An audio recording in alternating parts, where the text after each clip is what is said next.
Magandang gabi po muli sa oras na ito, sa bawat isa sa atin. At katulad nga po ng ating pinag-aaralan, napakalaga po na atin no, itong sagutin itong mga tinatawag nating heretic na ginawang pagtuturo nitong mga nagpakilala na sila ay lingkod ng ating Panginoon. Kaya mahalaga ho as a under shepherd ng ating Panginoon ay alam natin yung atin yung tungkulin, hindi lang tayo nagpipid doon sa mga members na pinagkatiwala sa atin ng Panginoon spiritually, kundi lalo na sa panahon natin ngayon, ito na may sinabi ng ating Panginoon, in the last day, false Christ, false prophet, at marami silang madadaya. Kaya kung atin yung titingnan, yung turo ng ating Panginoon ay bukas na ho tayo eh. Lalo na yung mga kabilang doon sa mga alagad ng ating Panginoon na sa sumulat ng Biblia, lalo na kay Apostle Juan, dating kasamahan ito eh. Pero ngayon ay hindi na. Kaya bilang mga mananampalataya, mahalaga na tinatayuan ho natin yung ating pananampalataya. Ang sabi nga ni Apostle Pablo kay Timoteo, after na siya ay paalalahanan, doon sa 1 Timothy chapter 6, na yung tinatawag nating love of money is the root of all evil, merong itinuro si Apostle Pablo. Pag binasa natin yung verse 11 hanggang verse 12, ang sabi niya kay Timoteo, ang recipient ni Pablo ay si Timoteo, ang sabi dito, ngunit ikaw na lingkod ng Diyos, umiwas ka sa mga bagay na ito, sikapin mong mamuhay ng matuwid, maka-Diyos, may pananampalataya, pag-ibig, pagtitiis, at kahinaunan. Ipaglaban mo ng puspusan ang pananampalataya. Panghawakan mong mabuti ang buhay na walang hanggan, dahil diyan ka tinawag ng Diyos nang ipahayag mo sa harap ng maraming saksi ang iyong pananalig kay Kristo. Sa English translation, fight a good fight of faith. Katulad sinabi ni Apostle Pablo kay Timoteo sa 2 Timothy chapter 3, in the last day, perilous day. Kaya hayaan nyo natin, as a under shepherd ng ating Panginoon, ako po ay nagpapasintabi dito po sa mga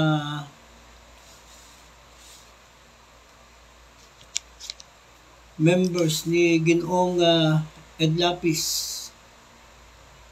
Siya po yung head pastor ng Day by Day Christian Ministry. Marami itong outreach eh. Even dito sa Laguna, marami ditong outreach.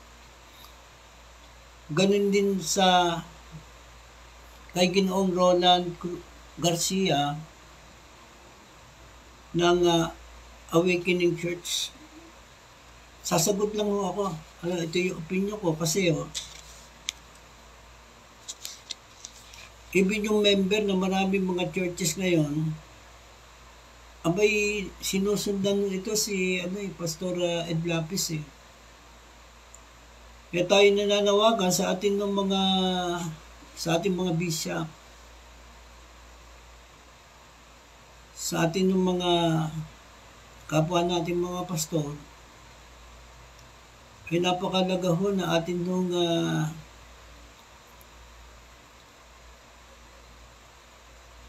pinoproteksyonan natin yung mga kawan na pinagkatiwala sa atin ng Panginoon. Tungkulin ho natin ito. Hindi natin alam, maring ito ay kaibigan natin, kakilala natin, o lagi natin itong nakakausap, o baka ito ay hiningan na rin natin ng payo. Kasi ako mismo, personally, ay nakabili pa nga ako nitong aklat ni Ginoong Ed Lapis eh. At nung patunayan, gumamit to siya ng nagturo siya ng topical eh. Kaya lagi ko sinasabi, nung ako ay nagtuturo sa Bible School, doon po sa Baptist Church, pag topical, pag tayo dumampot ng supporting verse, mag-iingat tayo. Kasi maraming mga word, pero magkaiba ho yung meaning. Naging guru ho ako ng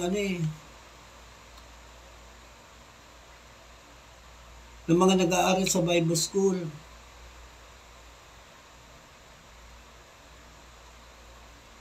Mahalaga po yung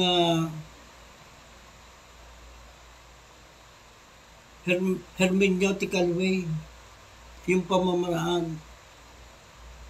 Kapag tayo po ay dumampot sa Old Testament and New Testament, make sure, bago tayo dumampot ng talata,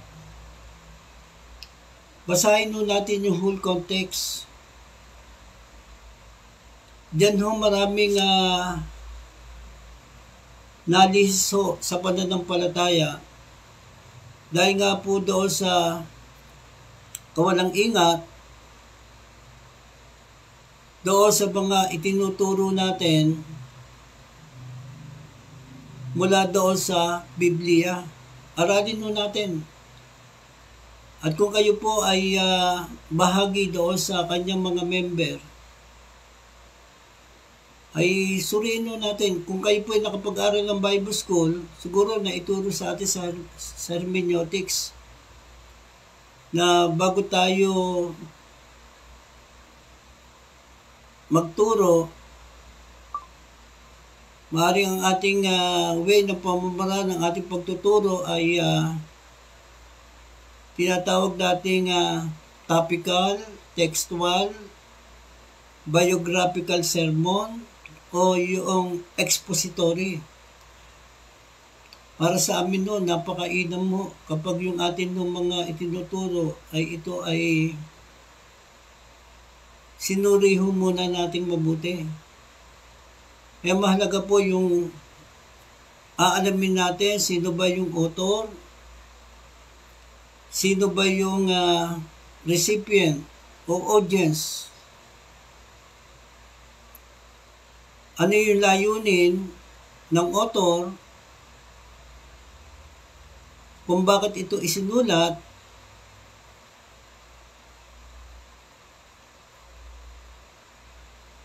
mahalaga ho na naintindihan mo natin ito. Kaya iniimbestigahan mo natin.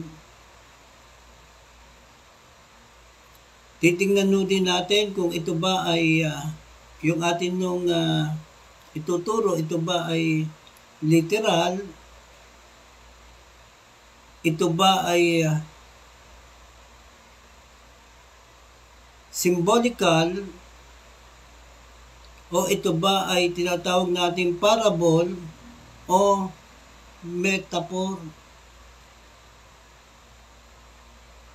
Suriin natin mabuti kasi diyan yung sumabit aralin natin yung mga itinuro ni Ginoong Ed Lapis. Yan po ay masasabi natin, napakatalinong tao ito eh. Siya po yung nagturo noong pistang Kristiyano at tinawag din niya sa mahabang panahon yung pangalang Yahweh ay tunay na Diyos. Kaya yung ating iniisip dito, ano nangyari dito? Kasi sinundan natin sila eh. Minsan na-invite pa namin yan sa mga seminars ng mga pastor dito sa Laguna, sa mga seminars sa LGM ay na-invite siya eh. Suriin natin. daanin mo natin doon sa hermeneutical way. Ginamit nyo ho yan na para ho yung kanyang stand na yung daw pangalang Yahweh, hindi daw ito yung tunay na Diyos.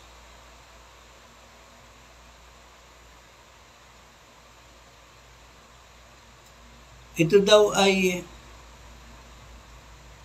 Diyos ng kadiliman. Ay hindi tayo papayag yan. Alam naman natin, noong pa man si Satanas ay talagang gusto niya maging kapantay ng Diyos, ay hindi naman uubra. Dahil si Satanas at yung mga kampo na nagrebelde sa Panginoon ay bahagi lamang sa mga nilikha ng Diyos kasama nung kanyang mga banal na anghel. Kabilang mo tayong mga tao, kabilang din po yung lahat ng kanyang mga nilikha sa langit, lahat ng nasa langit, nasa lupa, lahat ng nasa ilalim ng karagatan. At tayong mga tao, espesyal ang pagkakalikha sa atin. Meron tayong basihan. Kaya doon sa Genesis chapter 1, verse 26, kung tayo po ay, kung tayo po ay isang pastor,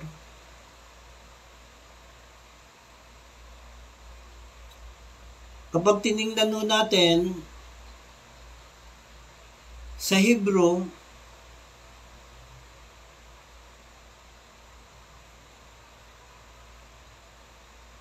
para maintindihan nun natin, yung original salin ng Biblia, nasulat ito sa original ho, sa Hebrew, sa Aramaic, at saka sa Greek. Yung Old Testament, binubuo po ito ng Hebrew. Yung New Testament, binubuo po ito ng Greek word. Ito po yung sabi dito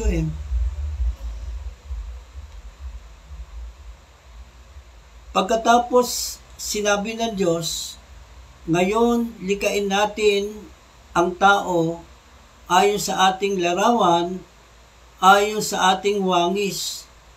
Sila ang mamamahala sa mga isda, sa mga ibon, sa himpapawid, at sa lahat ng hayop, maging maamo o mailap, malaki o maliit.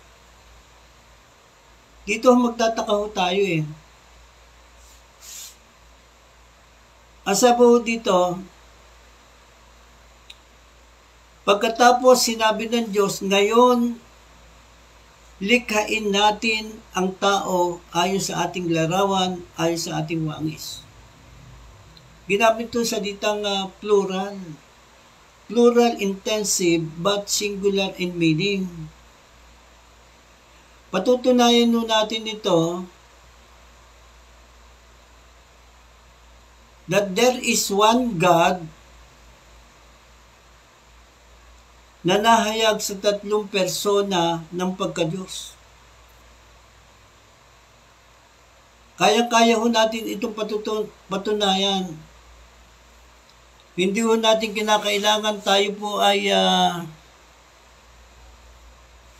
gumamit ng mga maling katuruan, gamitin natin yung mga supporting verse na atin huhugutin para lamang ho mapatunayan natin na yung ating doktrina, ito ay tama, na ito naman ay salungat. Kaya ingat po tayo. Naalala ko, may nagturo sa amin na kapag gumamit daw tayo ng topical, ganun ang ating tinuturo. Lalo na kapag pinag-usapan nun natin ay theos,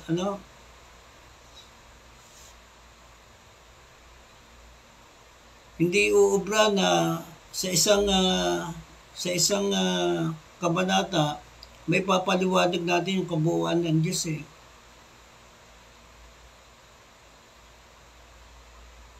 Na meron tayong tinatawag na Master of Theology, talagang pinag-aralan mo ito ng ilang taon.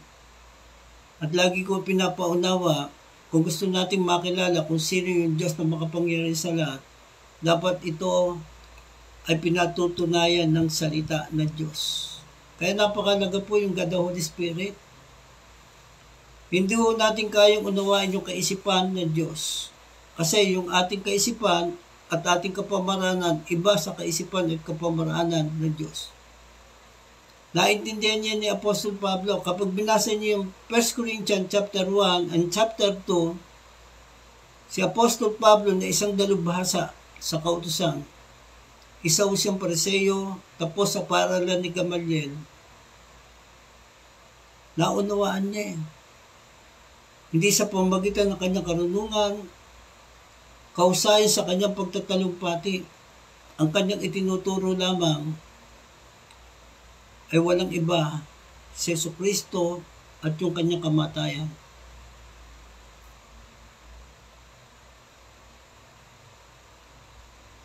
Kaya sinabi niya doon sa 1 Corinthians chapter 1 verse 24, si Kristo ang kapangyarihan at karunungan ng Diyos.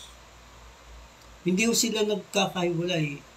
Yung iisang Diyos na naik sa tatlong persona ng pagka-Diyos, hindi po sila nagkakahiwalay. Co-equal, co-eternal. Kaya ako'y kinalabutan doon sa turo ni Ginoong Ed Lapis at saka ni Ginoong Roland Garcia. Kinalabutan mo ako, talagang aralin mo natin mamaya. Ito po ay pamumuso. Sa Genesis pa lang naandun na yung God the Holy Spirit eh. Genesis chapter 1 verse 2, naandun na ho eh.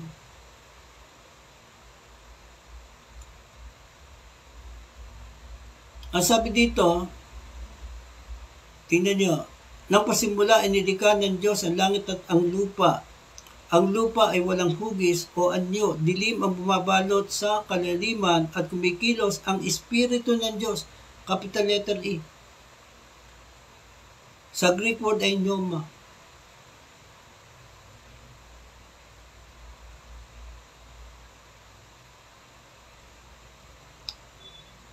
Sa ibabaw ng tubig. Sinabi ng Diyos, pansinin mo mabuti, magkaroon ng liwanag. At nagkaroon nga. Pinatutunayan natin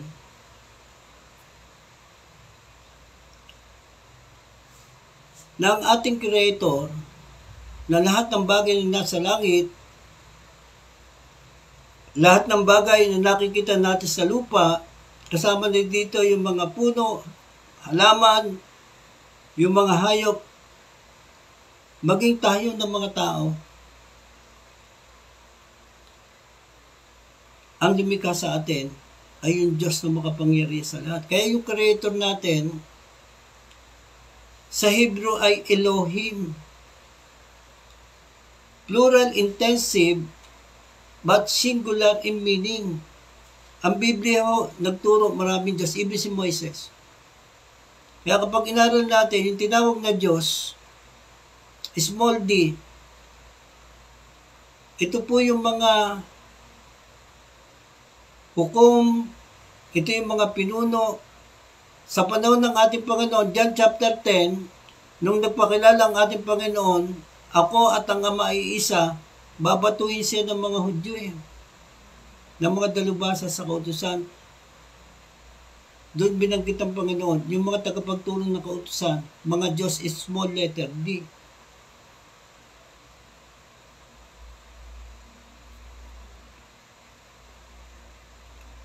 Yung sinasabi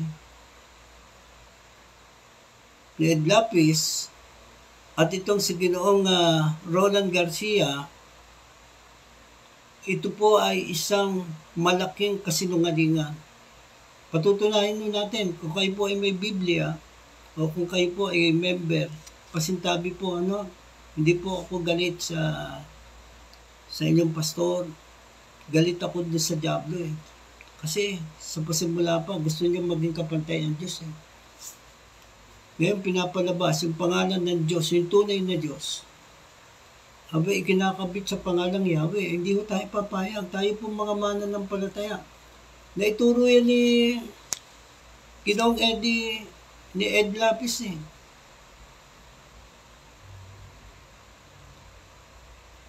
Ang pinagtataka natin, bakit biglang nagbago? Kamakailan lang, ang dami na siya. Hindi lamang dito sa ating bansa, maging sa iba't ibang bansa. Ang dami yung outreach yan eh. Ang alam ko, meron niya sa Japan, meron niya sa Pakistan, meron niya sa Canada, meron niya sa West Asia, meron niya sa New Zealand, lalong higit dito sa Pilipinas.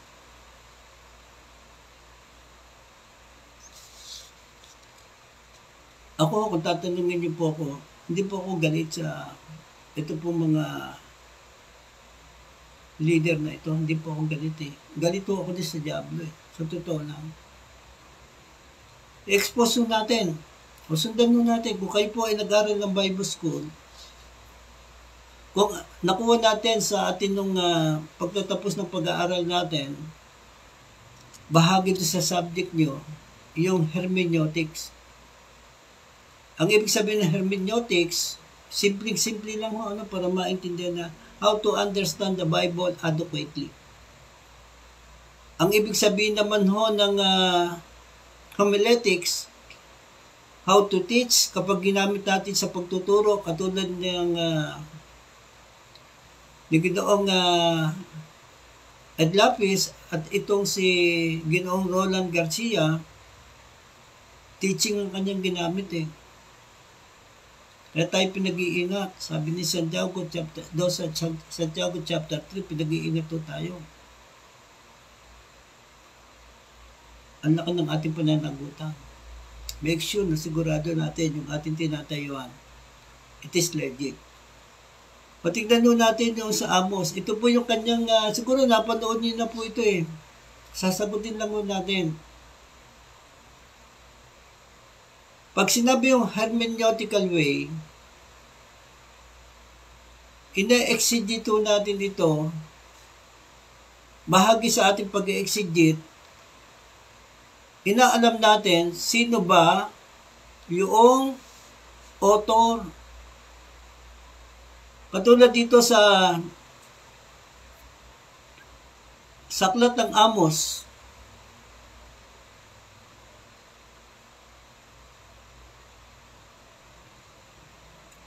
Chapter 5, ito yung ginamit ni Ginoong Ed Lapis. Chapter 18, dumampot siya ng talata do sa chapter 18. Ito yung kanyang pinagkuhanan do sa gusto niyang ipaabot do sa kanyang pagtuturo. Na si Yahweh daw, ganun din ang sinabi nitong si Ginoong Roland Garcia, isa itong kilala ding pastor sa Awakening. Ito yung ginamit eh, tingnan nyo ha. Ang sabi dito, kahabag-habag kayo na naghihintay sa pagdating ng araw ni Yahweh. Bakit ninyo hinihintay ang araw na iyon? Iyon ay magiging araw ng kadiliman, hindi ng kaliwanagan. Pag ito po ay atin nung sinuri, tatanungin nun natin, sinong author? Alam naman nun natin yung author, kaya ito'y nasulat. Hindi ito sa sarili nilang karunungan at sarili nilang kakayanan. Kaya naisulat ang Biblia, kaya napakalaga po yung ikatlong persona ng pagka-Diyos. Yan po yung sinabi doon sa 2 Peter. Sige para alam niyo. Chapter 20, verse 21.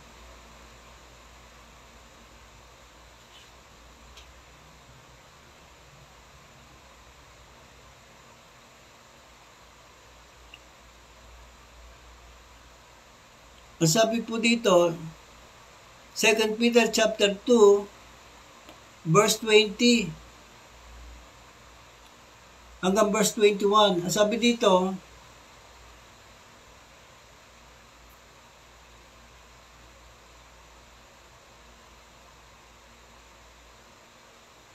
sorry po, 1 Peter.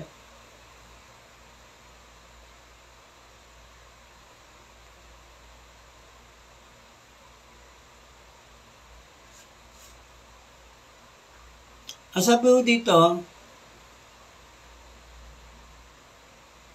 chapter 1, Ikalawang Pedro, kabanatang 1, talatang 20. Sorry po, medyo nalito lang po ako. Ang sabi ko dito, higit sa lahat, unawain ninyong walang makapagpapaliwanag ng alimang propesiya sa kasulatan sa sariling kakayanan. Sapagkat ang pahayag ng mga propeta ay hindi nagmula sa kalooban lamang ng tao, ito'y galing sa Diyos at ipinahayag ng mga taong nasa ilalim ng kapangyarihan ng Espiritu Santo. Dapat ito malinaw sa atin yan. Ang sumulat ho ng Amos, ng aklat ng Amos ay isang minor prophet. Ito po ay propeta ng Diyos. Kapag sinabi yung propeta ng Diyos, yung kanyang ipinapahayag, hindi galing sa kanya sarili. Ito ay kapahayagan mula sa Diyos. Kasi ipinapalabas dito ni Ginoong Ed Lapis at nang itong si Ginoong Roland Garcia na si Yahweh daw, ito daw yung Diyos ng kadiliman, nagbiro pa nga siya eh. Hindi nga lang niya marekta na si Yahweh, siya si Satanas. Alam niyo, habang ito ay nagsasalita, ako ay kinalibutan. Suriin natin, ang tinampot niya yung 18. Tapos, niliteral niya.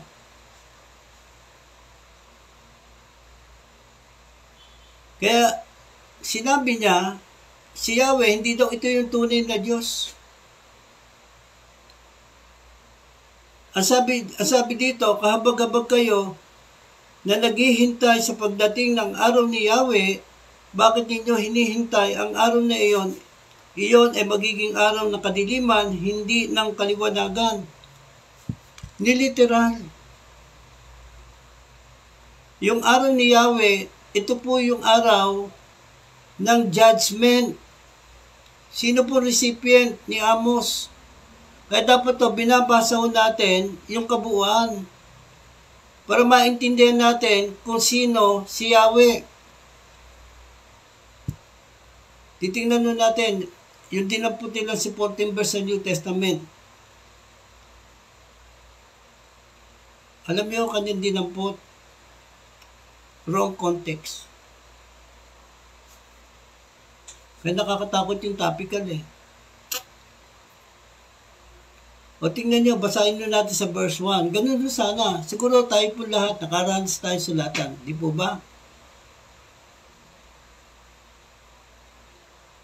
Lalo na nung panahon na hindi pa uso yung cellphone.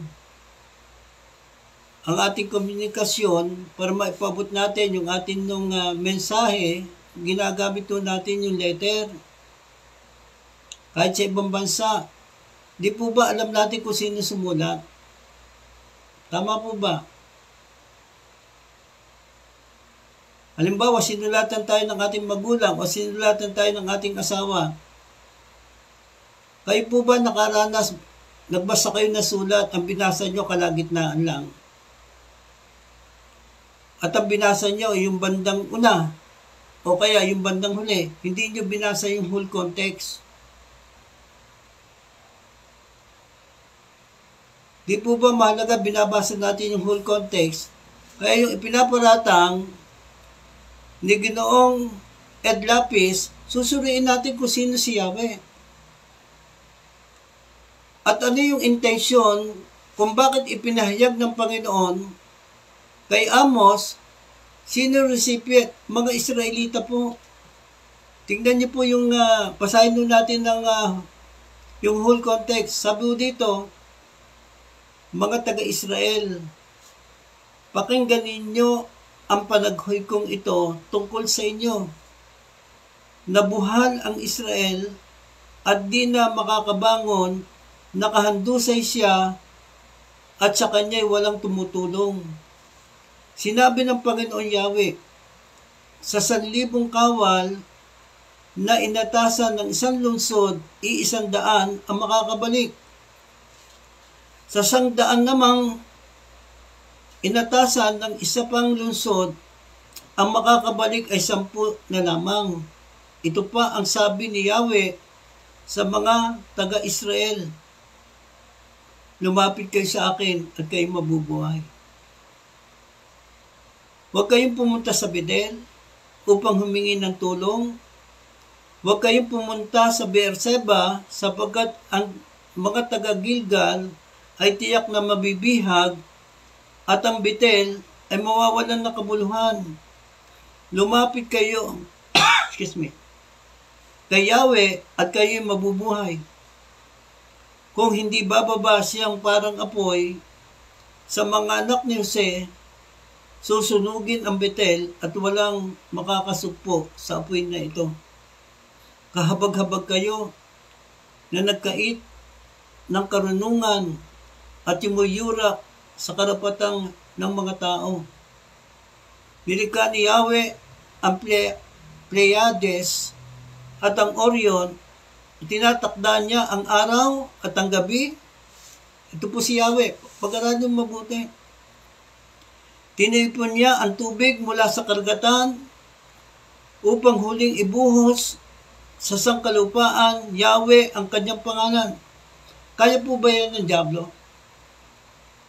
Yung Diyos ng kadiliman? Di po ba yan po yung gawain ng Panginoon? Yung Diyos na makapangyarihan sa lahat. Winawasak niya ang mga kuta at dinudurog ang mga tanggulan.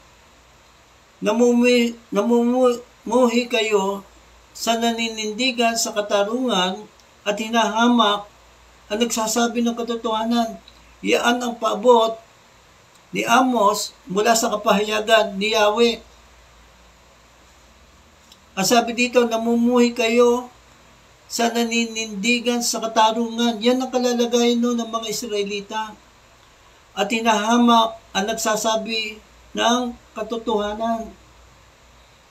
Ginigipit ninyo ang mahihirap at hinuhutot ang kanilang ani, kaya't hindi ninyo matitirhan ang bahay na batong inyong itinayo, ni malalasap man lang ang alak mula sa malawak ninyong ubasan.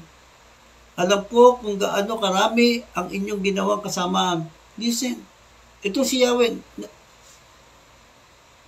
Galit, walang katarungan, masasama. Alam niyo kung si Satanas yan, matutuwa yun eh. Hindi naman niya kakalabanin ang kanyang sarili, ang kanyang sariling kaharian eh. Mag-isip-isip po tayo. At kung gaano kabigat ang inyong kasalanan, imagine. Si Satanas ho, ang author kung bakit nagkasala yung unang tao. Si Yahweh galit sa kasalanan. Kayo humihingi ng suhol sa mga taong matuwid. At ipinagkakait ninyo sa mga mahirap ang katarungan. Imagine, ganito po ba si Satanas? Ang Diyos ng kadiliman? Nagahari ang kasamaan sa panahong ito, kaya't kung ikay matalino, mananahimik ka na lang. Gawin mo ang matuwid, hindi ang masama. Imagine, si Yahweh ho nagturo niyan. Ipinaabot kay Propeta Amos, sabi dito, gawin mo ang matuwid, hindi ang masama, upang ikaw ay mabuhay, sa gayon sa iyo si Yahweh, ang Diyos na makapangyarihan sa lahat, tulad ng sinasabi mo. Kamuhian mo ang masama. Imagine, ito si Yahweh.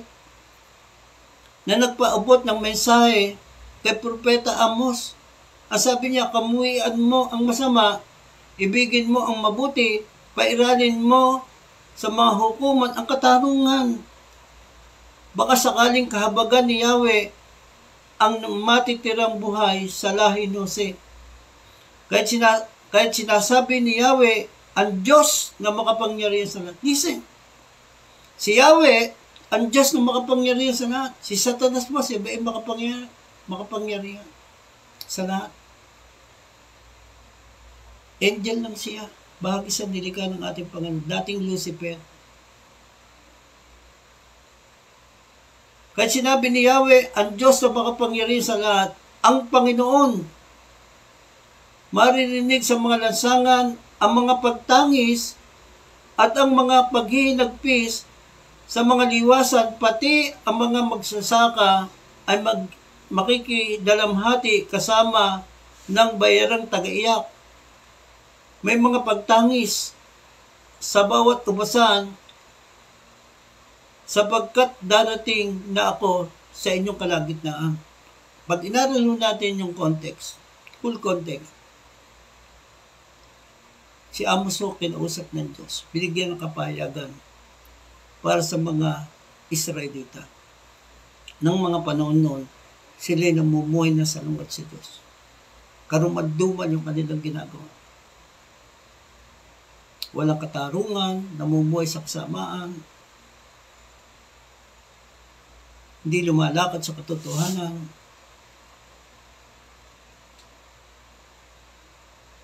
Saka sinabi po ito. Kaya, basahin nun natin yung whole context kasi unfair sa Diyos na ipaparatang ninyo na si Yahweh, sabi ni Ginoong Garcia ng Awakening, si Yahweh daw magnanakaw, mamamatay tao. Pag-aralan nyo, i-expose natin yan. Mali na naman yung context na kinuha eh. Mali na naman ang interpretation. Eisegesis ho, hindi exegete. Ang ibig sabihin ng exegete, mula sa loob, ilalabas natin yung eisegesis, tayo po ang nagbigay ng paliwanag. Hindi natin inaral ng mabuti. Sino bang sumulat? Katulad natin, bakit natin nalaman ang sumulat sa ating magulang? Kasi nakalagay doon. Tayo ang sinulatan, lalo na kung tayo asawa, minamahal kong asawa. Ang ba, kung anong pangalan natin? Malalaman, ang nagmamahal. Ano ba, ang pangalan mo ay Marcel. Alam mo kung sino sumulat. Alam mo yung kabuuan ng sulat. Dapat to ganun. Kaya ako naligaw si Kaya naging hidwang pananampalataya. Half-truth. Itong si Eli Soriano na napakagaling sa pamimiloso po. Kaya kapag ikinulit natin, nagre-react.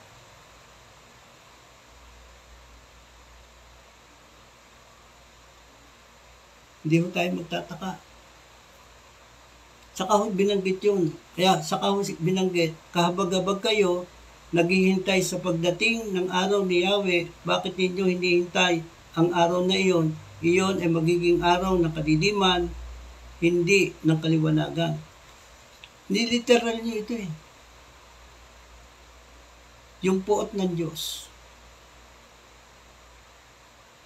Ang Diyos ho, sa sinasabi niyo, tama po, ang Diyos ay Diyos ng pag-ibig, ang Diyos ay Diyos ng mabuti, ang Diyos ay Diyos na mahabagin, ang Diyos ay Diyos na mapagbigay. Minsan nakakalimutan natin, ang Diyos ay Diyos na makatarungan. Kaya makita nyo doon sa atin ng binasa, galit siya doon sa hindi nagbibigay ng katarungan.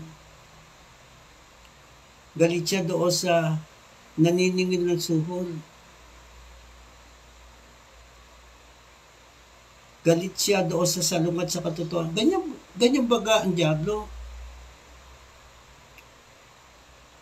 Imagine, tapos paparatangan nyo na si Yahweh ay Diyos ng kadiliman. Hindi po ba tayo natakot? Ginoong Ed Lapis, kung ito po yung marinig nyo, pwede nyo po akong kontakin, mag-usap tayo. Personal mo tayo. Naka-livestream tayo.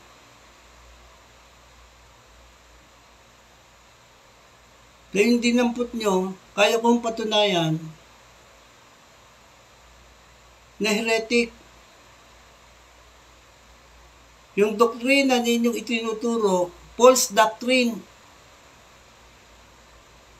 Ang sabi ni Apostle Pablo, who is be with you? Nagsimula kayo sa espiritu, natapos kayo sa laman.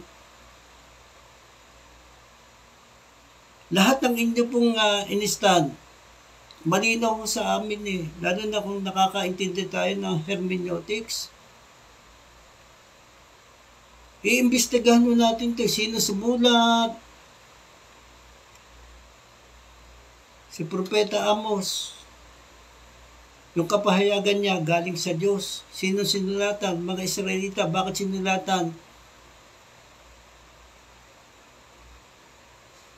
Ito po ay pangungusap para sila ay magsisi. Kasi yung araw ni Yahweh, araw ito ng judgment. Binaliktad ninyo eh. Natural, ang ating Panginoon, siya din ihukom, siya din ay makatarungan. At siya ay nagpaparusa doon sa mga taong masama. Sa halip na piliin niya yung kaliwanagan, mas pinili pa nila yung kadiliman. Ito po yung nangyari doon sa mga Israelita. Kaya nakita ko natin yung kasaysayan nila. Sumamba sila sa mga bulaang propeta. Tinalikuran nila si Yahweh.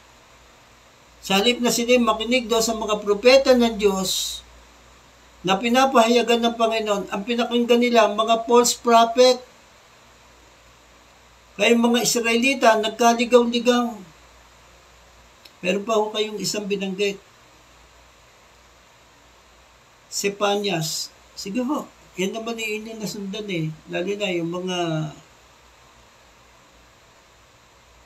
Sepanyas, chapter 1.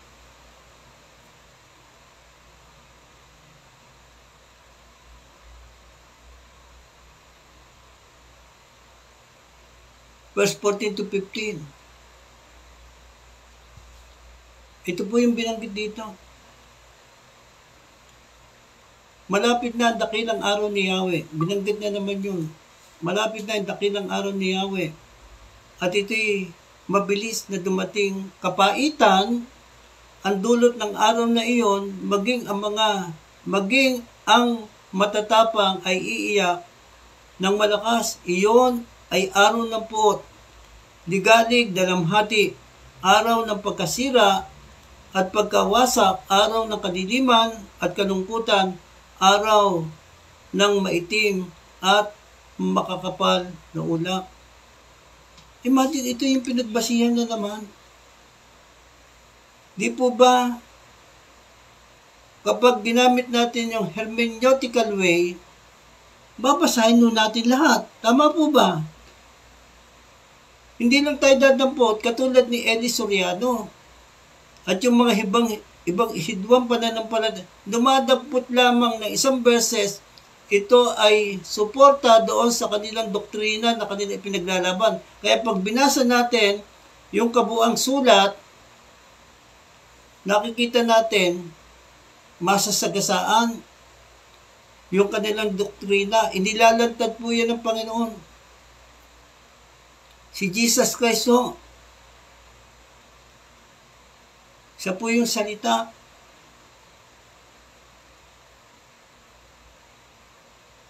Kayong binanggit doon sa Genesis chapter 1, kung bakit sinabi doon, lalangin natin, kasi Elohim, Ibig sabihin, plural intensive but singular in meaning. Malinaw sa atin, kaya natin patunayan yung iisang Diyos na nahayag sa tatlong persona ng pagka-Diyos. Kabilang dyan yung God the Holy Spirit and God the Son. Pinatunayan yan na katotohanan ng salita ng Diyos. Kapag ako'y kukuha ng supporting verse ngayon, kaya kong patunayan eh. Imagine yung tinitingnan yung Yahweh. Itinuro po ito ni si Moises po sumulat ng the Book of Pentateuch. Sila ang nagpakilala kung sino si Yahweh, ang Diyos na makapangyarihan sa lahat. Anong kasunod? Si Joshua, yung kahalili ni Moises, aklat ng mga hukom, aklat ng mga hari, unang hari, ikalawang hari, First Chronicle, Second Chronicle, even si David, nagpakilala din, si Yahweh ang aking pastor, hindi ako magkukulang.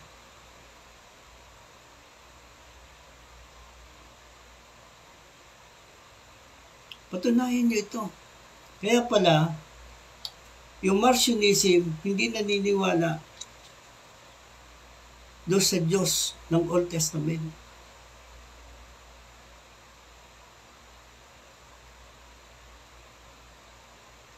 Alam niyo ang founder nito? Si Marcion. Isang Christian teacher. Kaya connected eh. Alam niyo, ang akin ng pananaw ngayon, totoong mangyayari sinabi ng Biblia. One world religion.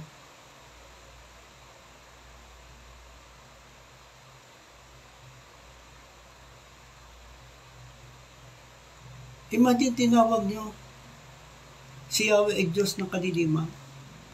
Parang sinabi nyo na rin, galing sa inyo mismo, si Yahweh, siya yung evil, siya yung diablo. Sinasabi niyo siya yung mamamatay. Alam niyo ba kung bakit namatay ang mga Israelita? Marami namatay doon sa ilang dahil doon sa kanilang pagsuway sa Diyos. Lagi din tatandaan ng ating Panginoon, hukom din. Ang ating Panginoon ay makatarungan. Ang ating Panginoon ay mapanigbuguin. Kapag tinilikudan ng bayan ng Diyos si Yahweh, anong kasunod nun? Kapag naaralan nyo natin kasaysayan ng mga hari, maraming namatay, maraming napahamak, nakakapangilabot.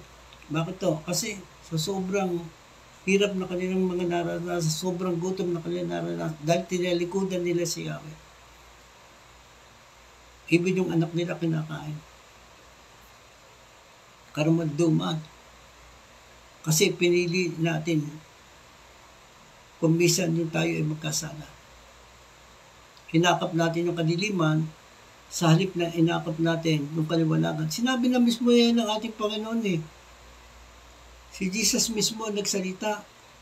John chapter 3 verse 18. Matapos siya magpakilala, ayon kay Apostle 1, ang sabi daw sa John chapter 3, umpisa natin sa 16, sabi dito, sapagkat gayon na lamang ang pag-ibig ng Diyos sa salibutan, kahit binigay niya ang kanyang kaisa-isang anak, upang ang sino mang sumampalataya sa Kanya ay hindi mapahamak, kundi magkaroon ng buhay na walang hanggan. Isinugo ng Diyos ang Kanyang anak, hindi upang hatulang maparusahan ang mga tao, kundi upang iligtas ang mga ito sa pamamagitan niya. Hindi hinatulang maparusahan ang sumasampalataya sa anak, ngunit hinatulan na ang hindi sumasampalataya, sapagkat hindi siya sumasampalataya sa kaisa-isang anak ng Diyos. Ganito ang pag-atol ng Diyos na parito sa sanlibutan ng ilaw. Ngunit inibig pa ng mga tao ang dilim kaysa liwanag, sapagkat ang kanilang mga gawain ay masasama. Pinasusuklaman ng mga gumagawa ng masama ang ilaw at hindi lumalapit dito upang hindi mahayag ang kanilang mga gawa. ngunit ang namumuhay sa katotohanan ay lumalapit sa ilaw upang maihayag na ang mga ginagawa niya at pagsunod sa Diyos. Aradin mo natin. Sinabi ko lang ito sa inyo para maintindihan natin kung sino si Jesus. Ang sabi mismo ng ating Panginoon, para at least maunawaan natin, pabubulaanan ko kasi mali po yung interpretasyon niya. Ang sabi doon sa John chapter 8, ginamit din ito ni Ginoong Roland Garcia eh.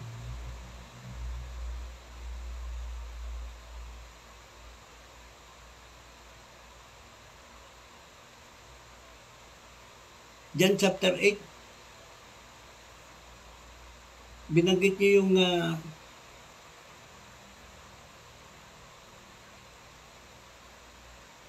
32, you will know the truth and the truth will set you free. Ang sabi doon tingnan niyo po yung sabi mismo ng ating Panginoon. Ayon kay Apostol Juan, ang nagsasalita dito, walang iba kundi ang ating Panginoon. Doon sa verse 57, pakinggan niyo mabuti. Patutunayan ko sa inyo na inyong sinabi ay pawang kasinungalingan. At yung inaatake niyong Yahweh ay the same din ito. Walang iba kundi si Jesus Christ. Ang sabi dito, dahil dito sinabi sa kanya ng mga Hudyo, wala ka pang 50 taon gulang, paano mo masasabing nakita mo na si Abraham? Sumagot si Jesus, pagkatandaan ninyo, bago pa ipinanganak si Abraham, ako ay ako na. Alam niyo po ba ibig sabihin nun? Ilang beses ang ating Panginoon laging kine-claim salitang ay. Si Satanas, doon sa Isaiah chapter 14, marami din siyang ay dun eh. Alam mo sa totoo lang, gusto niyang pantayan ng Panginoon. Tapos kinukumpara niya na siya si Yahweh. Yung salitang, sabi dito, bago pa ipinanganak si Abraham, ako ay ako na. O tingnan mo natin. Anong ibig sabihin ng ako ay ako na? Ang sabi doon sa Exodus chapter 3,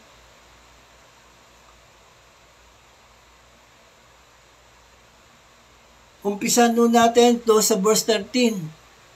Sige ho, kung kayo po ay may Bible. Suriin nun natin ito sa saling Hebreo, para at least maunawaan nun natin mabuti yung salitang Elohim. Ang sabi dito, sinabi ni Moises, pupunta ako sa mga Israelita at sasabihin ko sa kanilang ako'y sinugo ng Diyos ng aming ninuno, ngunit ano po ang sasabihin ko kung itanong nila kung sino ang nagsugo sa akin? Tingnan niyo po, sabi dito, sinabi ng Diyos, ako nga, sabihin mo sa mga Israelita na sinugo ka ng Diyos na ang pangalan ay ako nga. Pag tinignan natin ito sa Hebrew,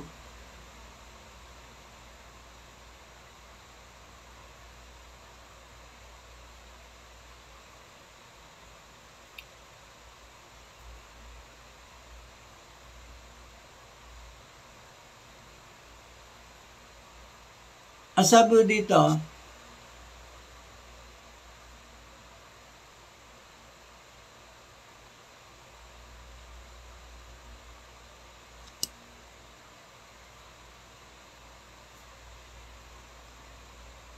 ang sabi dito sa Hebrew, Hawya.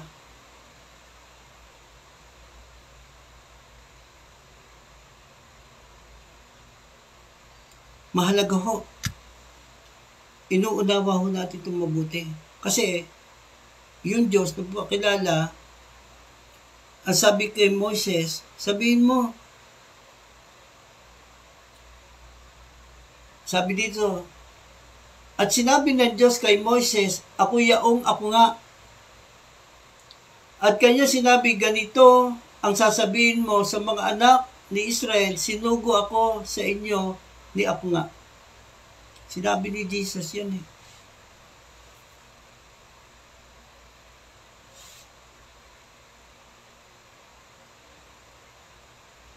Alam nyo, pag uma-open,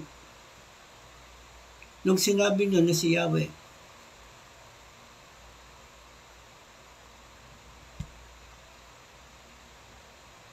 ay siya yung Diyos na kadiliman, hindi po ba kayo nagisip?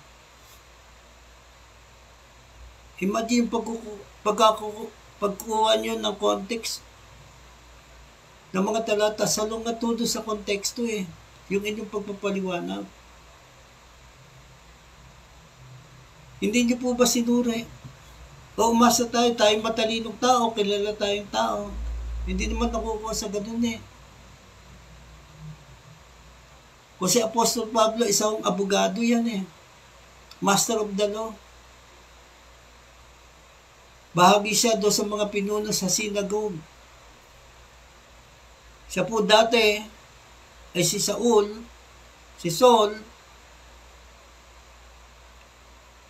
number 1 persecutor ng mga mananampalataya.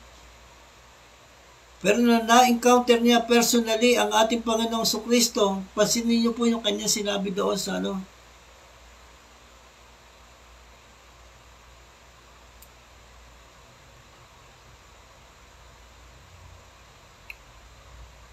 Corinthians chapter 2,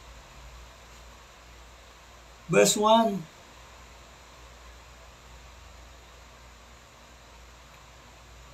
Ang sabi dito, babasahin ko po sa AMB-NT, doon ako sa Mabuting Balita Biblia, para at least ay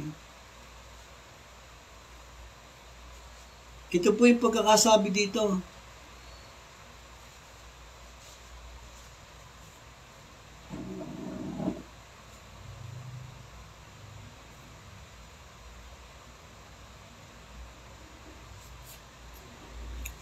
Ang sabi dito ni Apostle Pablo, mga kapatid, nang ako'y pumunta riyan, ipinahayag ko sa inyo ang hiwaga ng Diyos, hindi sa pamamagitan ng kahusayan ng pananalita o malawak na karunungan. Sapagkat nung ako'y nariyan, ipinasya kong walang sino mang kilala ni malibang kay Kristo na ipinako sa krus. Nung ako'y nariyan, ako'y nanghihina at nanginginig sa takot. Sa aking pananalita at pangangaral ay hindi ko sinubukang hikayatin kayo sa pamamagitan ng mahusay na talumpati at karunungan ng tao, subalit nangaral ako sa pamamagitan ng kapangyarihan ng Espiritu upang ang inyong pananampalataya ay masandik sa kapangyarihan ng Diyos at hindi sa karunungan ng tao. Aralin nyo, hindi lato ng mga matatalinong tao naging sa panahon natin ngayon. Tama yung kanilang tinuturo.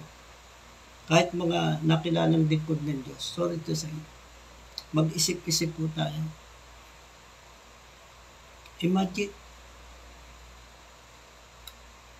tumampot kayo ng talata, tapos binigyan niyo ng paliwanag. Exegesis po ito. Ang exegesis, ibig sabihin sinong author? Sinong kinakausap dito? Ano yung intention kung bakit naisulat ito ng author ayon sa kapahayagan ni Yahweh? Dapat ganun. Kaya hindi ka lang kukuha ng isa, dalawang talata, babasahin mo yung full context. Kaya paalala ho natin dyan, para kang nagbasa ng sulat ng iyong magulang. Halimbawa, katulad na sulat kay, halimbawa lang po ito, sumulat kay Pedro, yung kanyang magulang. Ang sabi ng magulang, minamahal kong anak na Pedro, sa susunod na semestre, baka hindi ka na makapag-aral. Pero, kung mabibili yung lupa na ating binebenta, matutuloy ka pa rin sa pag-aaral. Binasa mo yung kalagitnaan. Hindi mo binasa yung bandang huli, yung full na sulat sa atin. Hindi nagkaroon ng problema. ang nag-interpretasyon mo doon ay hindi na ako makapag-aaral. Pero hindi mo binasa yung hula. Nabenta yung lupa. Di ba napakalaga ho, mga minamahal ko, kaibigan, kapwa akong mga lingkod ng Diyos. Kapag ang atin nung pamamaraan sa ating pagtuturo ay topical, napakalaga po na binabasa natin yung whole context kasi baka may mamis tayo, baka mamaya sa halip na sound doctrine ay magaya ho tayo doon sa hidwang pananampalataya, matalino nga, philosopher, pero ang problema, yung kanyang itinuturo, hindi sinuri doon sa whole context.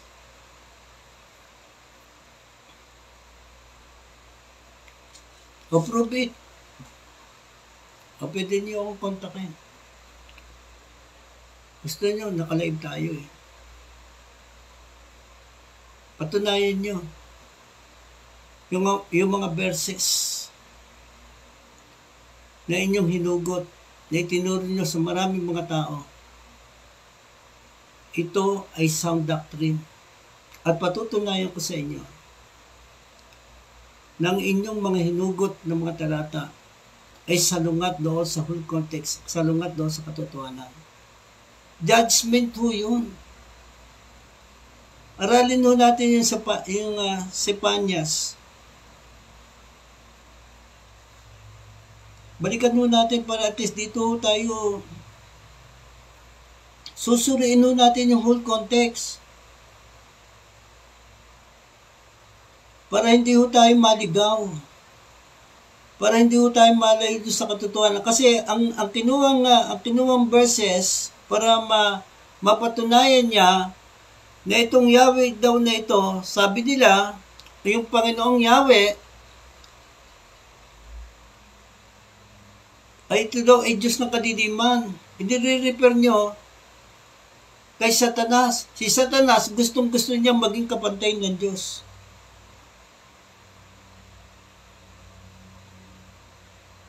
Ang sabi dito, malapit na ang dakilang araw ni Yahweh at ito'y mabilis na dumarating, kapaitan ang dulot ng araw na iyon, maging ang matatapang ay iiyak ng malakas.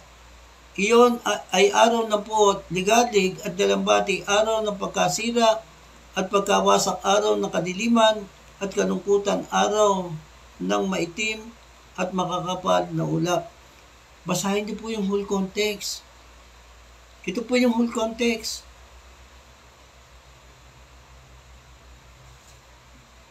Ang araw ng paghatol ni Yahweh. Paghatol yung judgment. Basahin doon natin. Ang aklat na ito, sino pong author na sumulat, pinahayagan ni Yahweh? Ito pong isang minor prophet na si Sepanyas. Sino po yung recipient? Dito mababasa nyo kung sino yung recipient. Sabi dito, sino yung audience, sino yung sinulatan. Ang aklat na ito ay naglalaman ng mga pahayag ni Yahweh sa pamamagitan ni Propeta Sepanyas, anak ni Kusi, at apo ni Gedalias. Si Gedalias ay anak ni Amarias at apo ni Hezekias. Tinanggap ni Sepanyas ang pahayag na ito ng si Josias na anak ni Amon, ang hari sa Huda. Ito po yung geographical background. Wawasakin ko ang lahat ng bagay sa balat ng lupa, sabi ni Yahweh. Pupuksain ko ang lahat ng hayop, ang lahat ng tao at hayop. Papatayin ko ang mga ibon sa impapawid at ang mga isda sa dagat. Ibabaksak ko ang masasama, lilupulin ko ang sangkatauhan sa balat ng lupa, sabi ni Yahweh. Pag inaral natin ito, connected ito sa judgment. Yung araw ni Yahweh, ito yung judgment. At tayo nananawagan sa mga taong magsisinaw tayo, talikuran na natin ang ating mga kasalanan. tanggapin natin at panampalatayan na natin ang ating Panginoong Kristo bilang ating Panginoon at ating tagapagligtas. Paparusahan ko, verse 4, ang lahat ng mamamayan ng Huda. Ito po yung recipient. Paparusahan ko ang lahat ng mamamayan ng Huda at ng Jerusalem, wawasakin ko rin, kada kung ito ang mga nalalabing bakas ng pagsamba kay Baal. Imagine, yung mga taga-Huda, taga-Jerusalem, tumalikod sa Panginoon. Kung naalala niyo sa panahon ni Propeta Elias, 400 nabula ang propeta ni Baal at 450 nabula ang propeta ni Asira. Tumalikod ang bayan ng Diyos sa Panginoong Yahweh. Ito po yung dahilan. Ito po ay judgment, puot ng Diyos, parusa ng Diyos doon sa kanyang bayan na itinakwil ang ating Panginoong Yahweh, Diyos na makapangyarihan sa lahat. Sabi dito, kabilang dito, ang mga umaakyat sa kanilang bubungan upang sumamba sa araw, listen, ito yung kalalagayan ng mga taga-Huda, kabilang dito yung mga taga-Jerusalem. Yun po yung recipient. Sabi dito, upang sumamba sa araw, sa buwan, at sa mga bituin. Imagine, ito ay nilikha ni Yahweh. Sa Genesis chapter 1, the same, Elohim. Lalangin natin, ang tao ay sa ating larawan at wangis. Ito yung sinamba. Ang mga taong kunway nanunumpa sa pangalan ni Yahweh, ngunit sa pangalan naman, wala ni Milcom.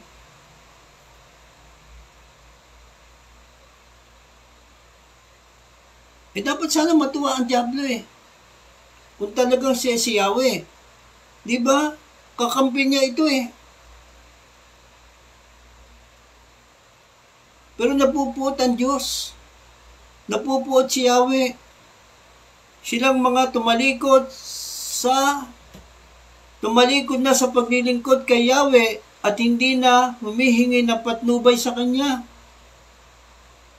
Tumahimik kayo sa harapan ng Panginoong Yahweh, sapagkat malapit nang dumating ang araw ni Yahweh. Ito na naman binanggit. Sinasabi niyo ang araw ni Yahweh, araw ng kadiliman. Ikinumpara niyo si Yahweh ay Diyos ng kadiliman. Sorry. Wrong context. Hindi po ba tayo natakot sa Diyos? Alam niyo po ba itong ginawa niyo ito? Pamumusong sa Diyos to. Ang pinusong nyo, yung iisang Diyos na nahig sa tatlong persona ng pagka-Diyos, yan yung ating doktrina ng mga born again, doktrina ng mga tunay na mananampalataya. Inihanda na niya ang kanyang bayan upang ialay at inanyayahan niya ang kanyang mga panauhin upang wasakin ang Huda.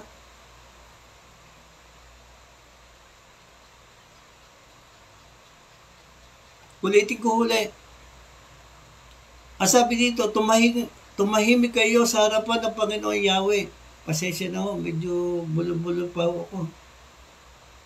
Kinakailangan ko lang itong gawin. Talagang ako'y galing sa stroke, Medyo kinakailangan, asa under shepherd ng ating Panginoon, ay po ang naawa natin ito sa taas. Sabi dito, sapagkat malapit nang dumating ang araw ni Yahweh, inihanda na niya ang kanyang bayan upang ialay at inanyayahan niya ang kanyang mga panauhin upang wasakin ng Huda. Sa araw na iyon, sasabihin ni Yahweh, paparusahan ko ang mga pinuno at ang mga anak ng hari, gayon din ang lahat ng tumutulad sa pananamit ng mga dayuhan. Paparusahan ko rin ang mga sumasamba sa mga Diyos-Diyosan, gayon din ang mga magnanakaw. Listen, pinaparatang nyo, Ginoong Roland Garcia. Sabi nyo, si Yahweh magnanakaw. Bakit galit siya sa magnanakaw? Ang sabi niya dito galit siya sa sumasamba sa mga Diyos-Diyosan. Dapat siya matuwa. Kung talaga si Yahweh ay talagang ito yung diablo, dapat siya matuwa Ang sabi dito, paparusahan ko rin ang mga sumasamba sa mga Diyos-Diyosan. Gayon din ang mga magnanakaw. Binabalik nyo na si Yahweh, magnanakaw, mamamatay tao. Imagine, galit nga siya. Galit nga siya sa mga magnanakaw at pumapatay upang may maialay lamang sa bahay ng kanilang Panginoon, maliit na letter P. Ito yung mga Diyos-Diyosan. Hindi kakalibanin ni Satanas at wawasakin yung kanyang kaharian. Sinabi rin ni Yahweh, verse 10, sa araw na iyon, maririnig ang malakas na pagtangis ng mga tao sa pintuan tinatawag na isda, mga panaghoy mula sa bagong bahagi ng lungsod at malalakas na ingay dahil sa pagguho ng mga gusali sa mga burol. Tumangis kayo, mga naninirahan sa mababang lugar ng lungsod. Patay na lahat ang mga mangangalakal. Listen, ang mga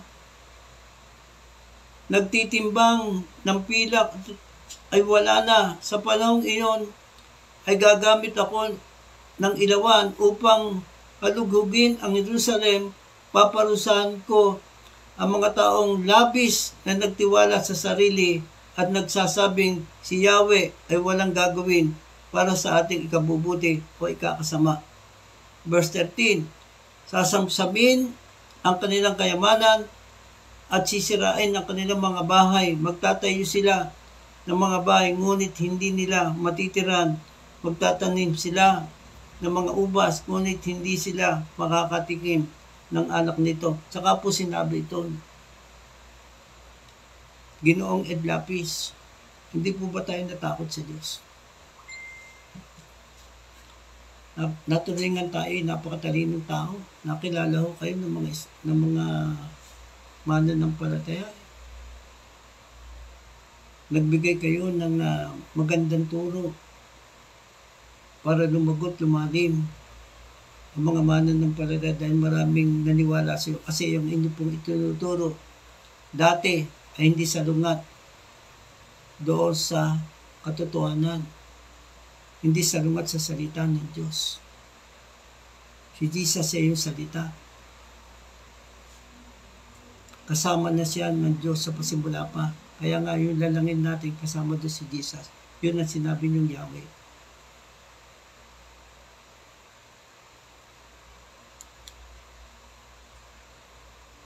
Malapit na ang dakilang araw ni Yahweh at ito'y mabilis na dumating, kapaitan ang dulot ng araw niya. Tama po. Bakit to? Kasi tinalikuran nila si Yahweh. Sa halip na sila sumunod kay Yahweh, magtiwala kay Yahweh dahil pinatunayan ni Yahweh sa panahon ni Moises, inilikas nga yung bayan ng Diyos ni Yahweh. Si Moises nagpakilala kung sino si Yahweh. Tapos bigla niyo sasabi, parang nila sinabi, tama. Yung turo ng Marcionism, hindi sila naniniwala sa Diyos ng bagong tipan, ng lupang tipan. At ilang bahagi na lang sa bagong tipan ang inyong pinaniniwala. Yung angkop lamang doon sa doktrina ninyo na pinaniniwala. Ngayon, pabubulaanan nyo natin. From context din yung kinuwanan nyo Kasi si Jesus, the same. Siya din si Yahweh. Patutunayan ko. Sinabi mismo sa salita ng Diyos, hindi mula sa akin. Ginamit nyo ito Sabi niyo sa 15, iyon ay araw ng puot. Tama po, kasi parusa nga po ito Yung paabot ni Stephanas ay paghatol ng Diyos sa bayan ng Diyos. Iyon ay araw ng puot, ligalig at dalamati, araw ng pagkasira at pagkawasak, araw ng kadiliman at kalungkutan, araw ng maitim at makapal na ulap. Ito yung inyong hinugot ng para baka pa niyo yung inyong pinaniniwalaan ngayon. Sorry to say, na sinabi ni Apostol Pablo, who is be with you? Sino kaya yung mga nakasama niyo naka-influence sa inyo? Imagine, napakaraming tao yung naniwala sa inyo na pinangunahan ninyo. Hindi po ba kayo natakot? Isang araw, malaki yung pananagutan ninyo sa Diyos. Sa pinaalalanan tayo ni Santiago, sabi ni Santiago, chapter 3, doon sa mga guro,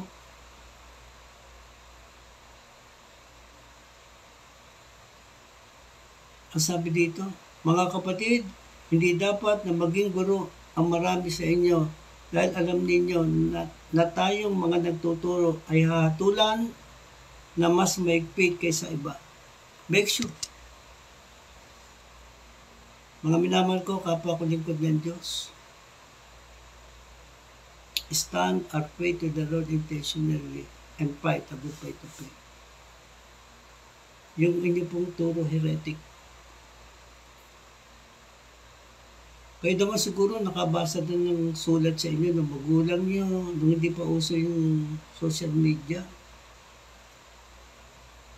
Bibihira pa rin nakakatawag sa telephone kasi napakamahal ng bayad. Doon po sa nakakaintindi ng hermeneutics. Kasi sinasabi natin, sulat ito ni Sipanya, sulat ito ni Amos, ayon sa kapayagan ni Yahweh. Pinalalabas nyo lahat ng sumulat ng Biblia sa Old Testament na nagpakilala kay Yahweh ay mga hidwang propeta, bulaang propeta. At inire-refer niyo pa doon sa pangalan ng tunay na Diyos. Ako'y siya, ako nga. Inire-refer niyo sa pangalan ni Satanas. Di ba kayo natakot? Di ba kayo naiyak? Ang daming nalulungkot. Yung aking kamag-anak, tiyahin ko, sinusundan kayo. Alala ko, nung minsan ako bumisita sa kanila. Pinakikinggan yung, dumampot mo nga kayo sa karamihan, dumadampot kayo lagi sa sa aklat ng kawikaan Na sinasabi niya, hindi niya pinaniniwala yung sulat doon sa, yung pa rin yung dinadampot niyo hanggang ngayon Mga minamahal ko, kapwa akong mga lingkod ng Diyos, kapwa mananampalataya sa iba't ibang lokal na iglesia. Bantayan mo natin yung atin nung mga kaong binagkatiwala sa atin ng Panginoon. Laki yung napananagutan natin. Ingat to sa pagtanggap. Ingat to sa pakikisalamuha. Ang dami nagpapakilalang sila ay propeta ng Diyos, pero bulaan ko. In-expose yan ng ating Panginoon. Suriin mo natin. Makikilala natin ang mga bulaang propeta sa pamamagitan ng kanilang mga gawa. Magpapakilala silang anghel ng kaliwanagan, pero ang totoo, mga asong lobo.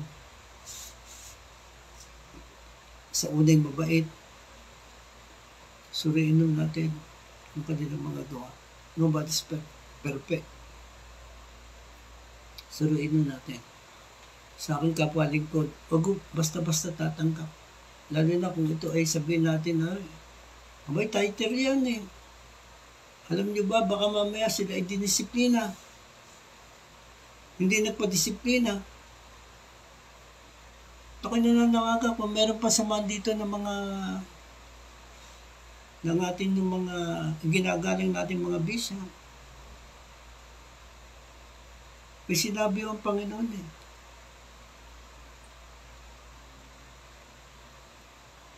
Kung ikaw ay Presbyterian type of government, pwede yung patawag to eh. Kasi ang laki ng damage nito eh. Sa totoo na. Naalala ko baka yung mga, siya yung head pastor eh. Baka yung mga kaanib nyo, naniniwala na rin sa turo ninyo kasi sinundan nga kayo ng mga tao, ibig nga yung mga ilang mga local churches ngayon, nakilala din kayo eh. Nalulungkot ako, nalulungkotan din sa inyo. Inilagay nyo sa isang malaking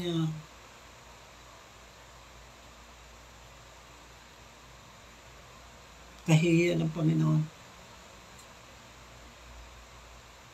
Anong nangyari sa inyo? Pananalitaan nyo lang eh. Sa totoo lang, wala nang ka-glory-glory.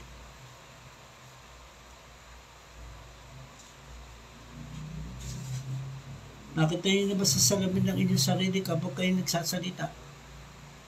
Tingnan nyo, nung dati kayong nangangaral, nagtuturo at nangangaral ng salita ng Diyos. Nung kayo naandun pa yung pagsama sa inyo ng banal na Espiritu.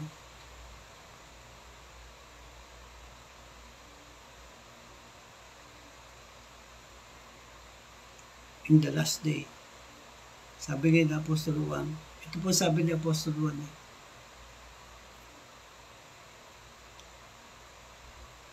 Ang kanyang recipient, mananampalataya. Pinaalalanan tayo eh. Ito yung paalala niya eh. Ang dami ngayon, ibig mga Kristiyano.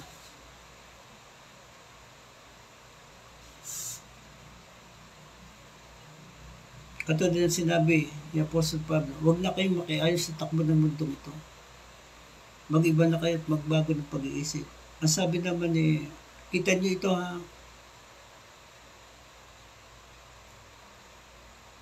sa libutan, pag binasa nyo yung John 3:16, the same word eh. Pero magkaiba ang meaning.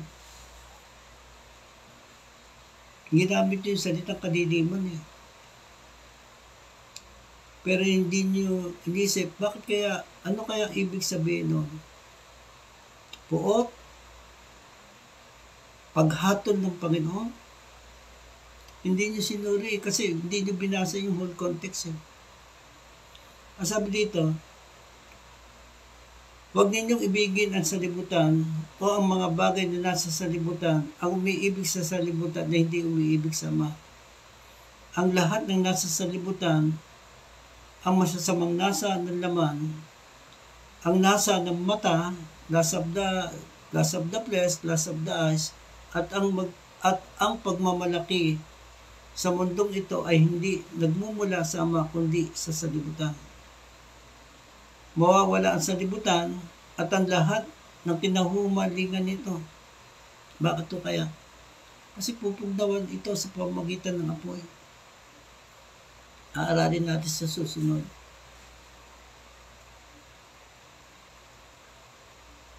Hindi tayo lalayo. Doon sa istad namin, hindi tayo lalayo. Kung anong ibig sabihin, bakit hindi na nagliliwanag? Aralin nun natin yung Pahayag chapter 18. Basahin niyo po yung whole context. Patunay na ito po yung katotohanan na nakikita natin even daw sa mga dating mga lingkod ng Diyos. Ang sabi dito, mawawala ang salibutan at ang lahat ng kinahumalingan nito, ngunit ang mga sumusunod sa kalooban ng Diyos ay mabubuhay magpakailanman. Yun po ang paalala ni Apostol Juan sa mga mananampalataya. Sabi dito, mga anak, ito na ang huling panahon. Tulad ng inyong narinig, darating ang Antikristo. Ngayon ngay marami nang lumilitaw ng mga Antikristo, kaya't alam na nating malapit na ang wakas, kahit na sila'y mga dati nating kasamahan, ang mga taong iyon ay hindi na natin tunay na kasama sapagkat kung sila'y tunay na atin, nananatili sana silang kasama natin, ngunit umalis sila, kaya't maliwanag na silang lahat ay hindi tunay na atin. Ngunit ipinagkaloob na sa inyo ang Espiritu Santo at dahil dito alam na ninyo ang katotohanan. Sumusulat ako sa inyo, hindi dahil sa hindi ninyo alam katotohanan, kundi dahil sa alam na ninyo ito, at alam din ninyong walang kasinungalingan, kasinungalingan nagmumula sa katotohanan. Sino nga ba ang sinungaling? Hindi ba't siya ang nagsasabing si Jesus ay hindi ang Kristo? Ang sino man nagsasabi nito ay ang Antikristo. Hindi nila pinaniniwalaan ng Ama at ang Anak. Hindi ang di kumikilala sa Anak ay di rin kumikilala sa Ama.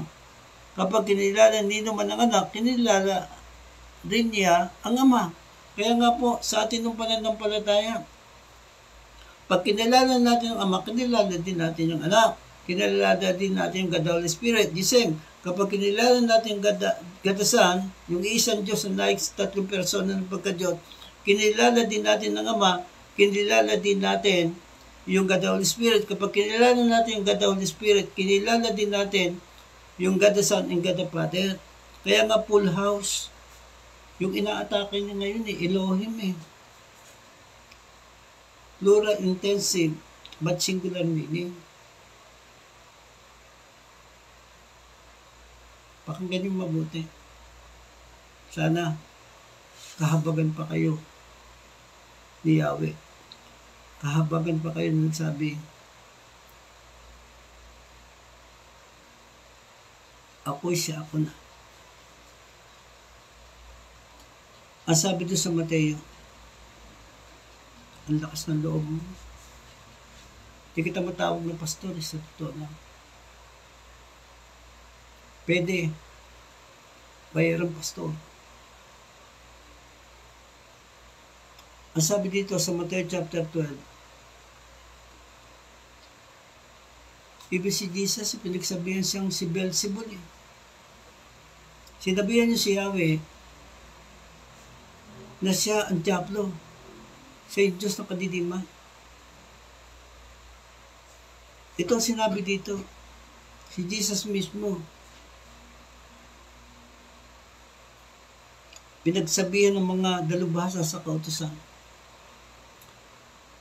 Ang sabi dito, verse 30, ang hindi panig sa akin ay laban sa akin, at ang hindi ko kasama sa pag-iipon ay nagkakalat. Kahit sinasabi ko sa inyo, mapapatawad ang anumang kasalanan at paglapastangan, ngunit hindi patatawarin ang anumang paglapastangan sa Espiritu. Sino mang nagsasalita laban sa anak ng tao ay patatawarin, ngunit sino mang magsalita laban sa Espiritu Santo ay hindi patatawarin, maging sa panahong ito o sa panahong darating. Pakinggan niyo mabuti. Yung Yahweh, Elohim, siya din yung El Elyon. Sinabi sa ibang translation ng Biblia. Tapos sinasabi niyo, si Yahweh, the same din El Elyon, El Eloha Israel, ay Diyos ng kadiliman. Nakakatakot yan. Wala doon kapatawaran. Ang lakas ng loob mo. Tama, sinabi, kung mangyayari in the last day. Panalangin ko, nawa, kahabagan ka pa ng Diyos. Tayo po'y manalangin. Dakil na Diyos na makapangyarihan sa lahat, sa mga oras na ito, ako po'y humingi ng tawad sa iyo. Sa lahat-lahat ng mga mananampalataya makabilang sa body of Christ. Patawarin niyo po kami, O Diyos, sa kabulagang espiritual. Patawarin niyo po kami kung kami muling nahulog sa pitanan naman. Nagsimula kami sa espiritu, ngayon ay natatapos na naman. Panginoon, humingi po ako ng tawad sa lahat ng mga mananampalataya mo na nananatiling namumuhay sa sariling kalooban at kapamaranan, O Diyos. Patawarin niyo po kami, Panginoon, kung hindi ka namin kinilala o banal na Espiritu. Diniglig ka namin sa mahabang panahon, O Diyos. Bagamat kilala namin na meron kami iisang Diyos na nais sa tatlong persona ng pagka-Diyos. Patawarin niyo po kami sa aming kamangmangan. Patawarin niyo po kami, Panginoon, na nagtiwala kami sa sariling talino namin, sa sarili namin kakayanan at pananalita namin. Panginoon, forgive us sa lahat ng aming naisip, nasalita, na ikilos at nagawa na laban sa iyo, Panginoon. Forgive us, Father God. At sa oras na ito, Panginoon, hiniling namin, Panginoon, patuloy mo kaming puspusin ng iyong banal na Espiritu. Bigyan niyo kami ng karunungan at pagkaunawa mula sa iyo, O Diyos. Ito'y kaloob mo, O banal na Espiritu, upang sa ganun kami maging karapat-dapat sa iyo, kalugod-lugod sa iyo, sumagana po kami sa lahat ng uri ng mabubuting gawa at tumawak ang aming pagkakilala sa iyo, Panginoon. Father God, in the name of Jesus, Lord, we trust in you. Ay sa iyong mga pangako, hindi mo kami iiwan ni pababayaan man. Panginoon, ikaw ang nakakaalam ng tunay na sa iyo, Panginoon. Tunay na mga anak mo, O Diyos, na tunay na ang aming pananampalataya ay isinalig namin, Panginoon, sa batong pundasyon, walang iba kundi ikaw, Panginoong Kristo. Kaya po, Panginoon, kami po ay nakikinig at sumusunod sa iyong mga aral. Inahalintulin mo kami sa isang taong matalino na nagtayo ng aming bahay ng pinagtayuan namin pundasyong bato, umulan ng malakas, bumaha at binayo ng malakas na hangin ng bahay na yun. Ito'y nanatiling nakatayo. Kasi pinagsaligan namin yung pundasyong bato. Itong batong ito, tinakwin ng maraming tagapagtayo ng bahay. Panginoon, tinatalian namin at pinaparalisa ang lahat ng lalang at pakanan ni Satanas at ng kanyang mga kampon, yung kanyang katusuhan in the name of Jesus, yung kanyang kasinungalingan in the name of Jesus. At hinihiling namin, Father God, in the name of Jesus, ang malayang pagkilos ng iyong banal na Espiritu na isang iniwan mo sa mga mananampalataya mo, O Diyos, even today sa aming kapanahonan ngayon. Lord, wag niyong hayaan sa mga kapatiran, Panginoon, sa bawat lokal na iglesia, Panginoon, na i-reject namin, Panginoon, ang gawain mo, o banal na Espiritu sa buhay namin. Maranasan namin yung full house sa buhay namin, Panginoon. Patuloy niyo kami samahan. Patuloy niyo po kami pangunahan, lalo na po sa uling panahon, the day of perilous, Panginoon. Kung saan ang mga tao, Panginoon, naandun ang kasakiman, naandun yung mapagsamantala, lahat ng uri ng kasamaan, napastangan sa magulang, walang pag-ibig sa iyo, Panginoon. O Diyos, na nagpapakilalang maka-Diyos, pero hindi naman makita sa buhay namin ng iyong kapangyarihan. Lord, sinabi mo sa sulat ni Apostol Pablo, Panginoon, iwasan mo ang ganitong uri ng mga tao. Panginoon, protect us and cover us with your blood. Sampu ng aming buong sambayan. Hayaan mo, Panginoon, sa mga kawan na pinagkatiwala niyo dito po sa mga taong ito, O Diyos. Tulungan niyo po na sila mag-stand sa kanilang pananampalataya, Panginoon. Huwag niyong hayaan na lubusan sila ay malayo sa katotohanan. In the name of Jesus. In the mighty name of Jesus. Lord, we trust in you. Sa bawat mga kapatiran namin, Panginoon, 10 na kalambong sambayan, sa lahat ng mga mananampalataya mo sa iba't ibang local churches, sa buong body of Christ, dito po sa bansang Pilipinas, Luzon, Visayas, Mindanao, Father God, yung divine protection mo, igawad mo sa amin, cover us with your blood. In the name of Jesus, hinihiling ho namin, Panginoon, ang iyong banal na Espiritu manatili sa amin, Panginoon. Huwag yung hayaan, Panginoon, na mag-grip ka namin, Panginoon. Masaktan ka namin, Panginoon, in the name of Jesus. Lalong higit, Panginoon, huwag yung hayaan na kami makapamusong sa iyo, O Diyos, na makapangyarihan sa lahat. Hayaan mo sa pamagitan ng buhay namin kami maging asin at tiwalag sa salibutang ito, Panginoon, at anuman yung lalang at pakananin sa Lord, i-expose niyo po ito, Panginoon. Bigyan niyo po ng pagkakataon ng maraming mga hindi, maraming mga tao, Panginoon, na tanggapin ka at panampalatayan ng Panginoong Kristo bilang Panginoon, tagapagligtas, na tanging ikaw lang, Panginoon, wala nang iba, Panginoon. Kaya sinabi mo sa John 3:16, gayon na lamang pag-ibig ng Diyos sa salibutan, pinagkaloob mo ang iyong kaisa-isang anak upang sino mang sumampalataya sa hindi mapahamak, kundi magkaroon ng buhay na walang hanggan. Panginoon, maraming salamat po, Panginoon. Sa iyo kami umaasa, sa iyo kami nagtitiwala. Sampu ng aming buong pamilya, bagit sa mga mahal namin sa buhay na nasa malayong lugar, nasa ibang bansa, Lord, we trust in you. Panatag po yung aming kalooban, na kami iyong iingatan, Panginoon. In the mighty name of Jesus, dahil ikaw ay tapat, totoong Diyos na makapangyarihan sa lahat. Panginoon, salamat po sa iyo lahat ng papuri, sa iyo lahat ng parangal, kalwalatian, sa gabing ito, sa aming pagtulog, Panginoon. Biyayaan niyo po kami na maimbing na pagtulog, O Diyos. At hayaan mo, Panginoon, ang iyong banal na anghel, Panginoon, na iyong ipinangako na siyang tumutulong sa iyong mga anak, O Diyos. Salamat po, Ama, sa pamilya ho ni Ginoong Ed Lapis at saka ni Ginoong Roland Garcia, Lord God. Lord, have mercy on them, Lord God. Huwag niyong hayaan na sila lubusang malayo sa katotohanan, Panginoon. In the name of Jesus. Salamat po, Ama.